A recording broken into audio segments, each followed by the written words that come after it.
Right, so hello and welcome back to Books and Things, and welcome to another video and welcome to another quarterly goals wrap up.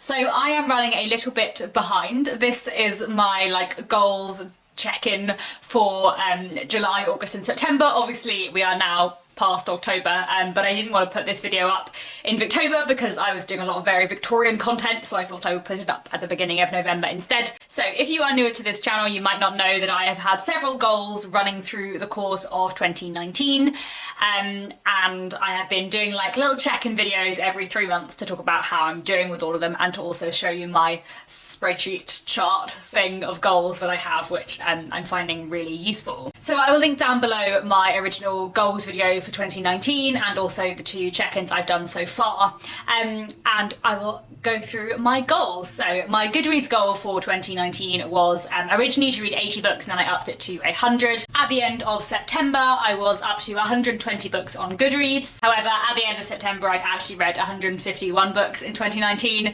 Again, for those of you who might be slightly newer, I work in publishing, so I read a lot of books that are not published yet, which I like to count to my own personal reading challenge, but obviously I can't mark on Goodreads, certainly yet, even if I might be able to mark them in the future. So I'm hoping that I should be able to get up to 150 on Goodreads by the end of the year, and possibly up to 200 in my actual reading by the end of the year, which would probably be the most I ever read in a year, so that'd be pretty exciting. Another of my goals for 2019 was to read more contemporary fiction and not focus quite as much on classics. So up until the end of September I'd read 51 books for work, and then 36 classics and 64 contemporary books that weren't for work. So I feel like that's improving my balance a little bit more, which is nice.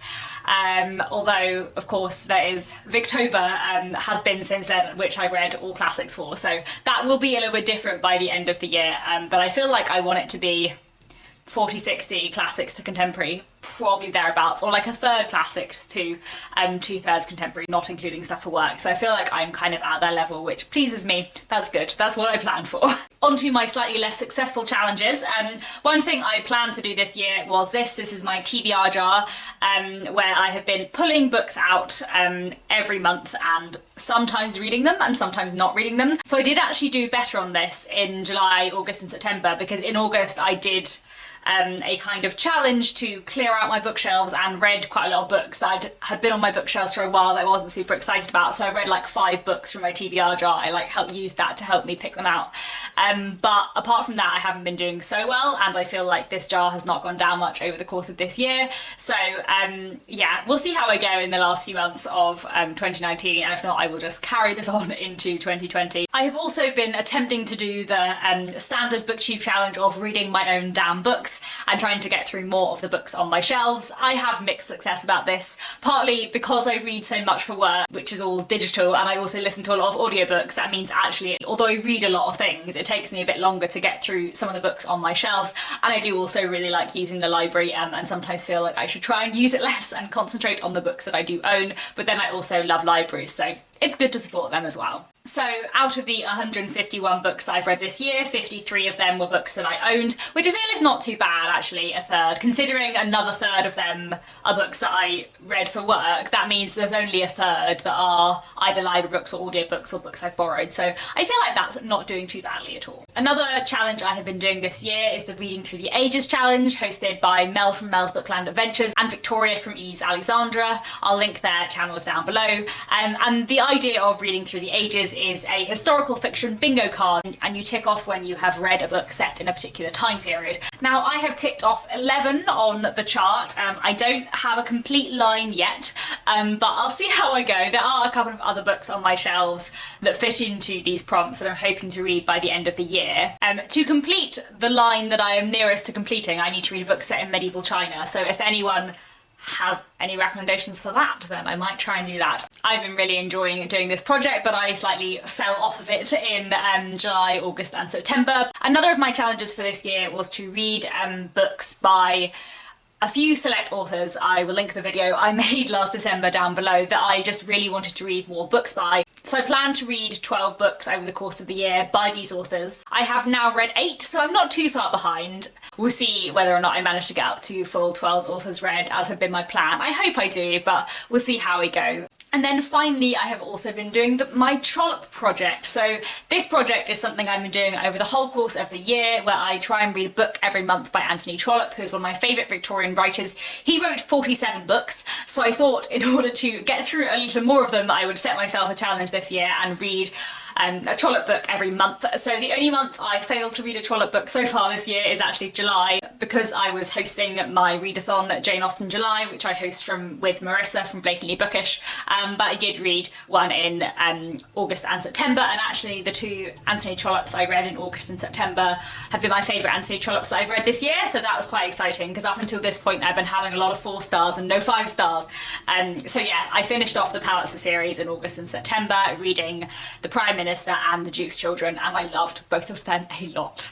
So I think that is like a bit of a summary of my general goals, but I also want to check in with you again about my little reading goals chart. So this chart that is digitally appearing beside me on the screen now is something I started at the beginning of the year, which I found really, really useful. So the basic idea was that I set out what 10 kinds of books I would read in a month to make it like an ideal reading month. Like, what would my ideal reading month look like?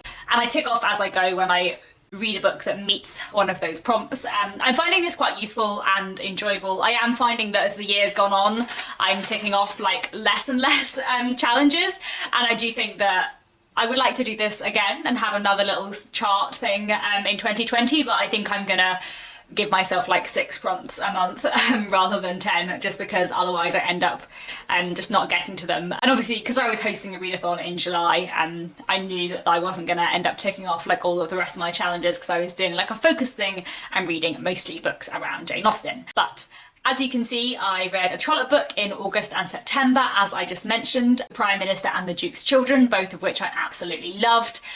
I also did okay on my authors to read more by. In July, I read a book by Kate Morton called The Clockmaker's Daughter, which I loved. I really, really like Kate Morton. Her writing is so engaging and her books are just so enjoyable.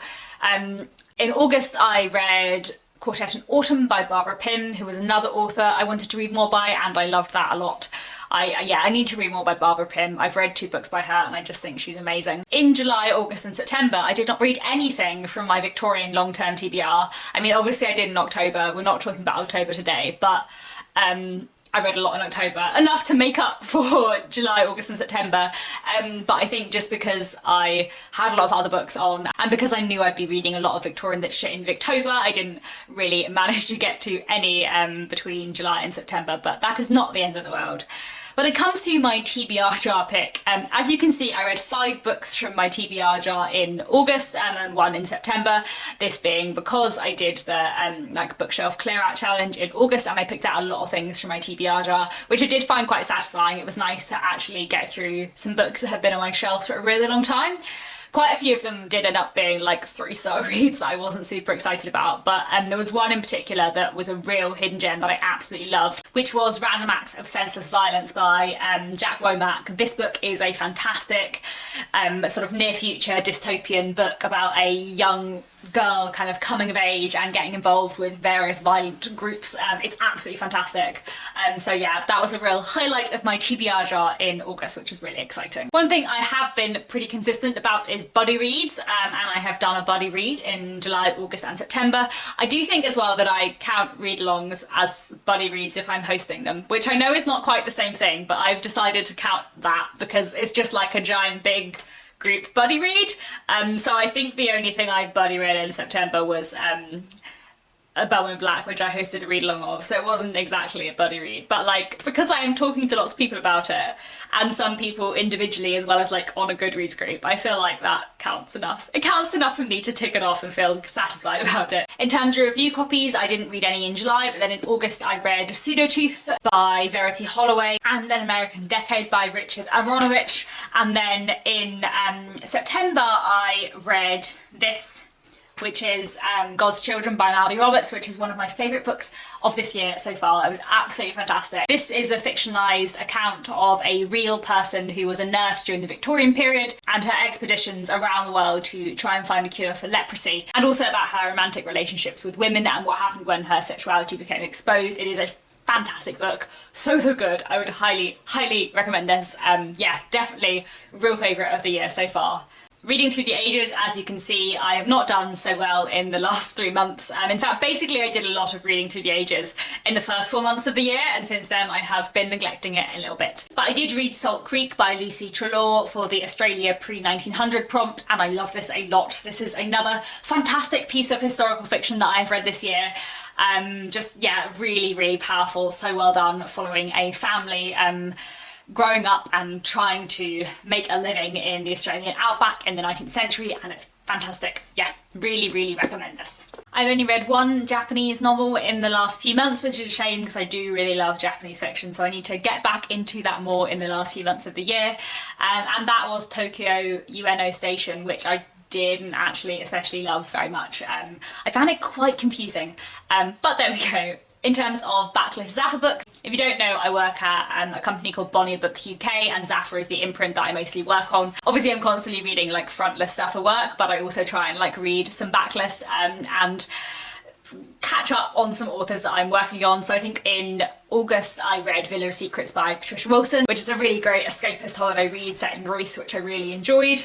And then free choice finally, of course. I always read a book every month that doesn't fit into one of these categories, so that is why I get to tick that off too. And yeah, I think that's pretty much all I have to say. I'm feeling like fairly satisfied on how my reading goals are going so far this year, and I think I could do with reading some more books that I own. My authors I want to read more by challenge, I really would like to get up to 12 if I can. The same with my Trollope challenge. But otherwise I feel like I'm doing pretty okay. I'm fairly satisfied with my goals. There are certainly some gaps on my chart, but my plan was always for it to sort of be reading prompts every month rather than like goals I have to tick off. But yeah, I think that's all for now. Do let me know down in the comments how your reading goals are going so far this year, and I'll be back very soon with another bookish video.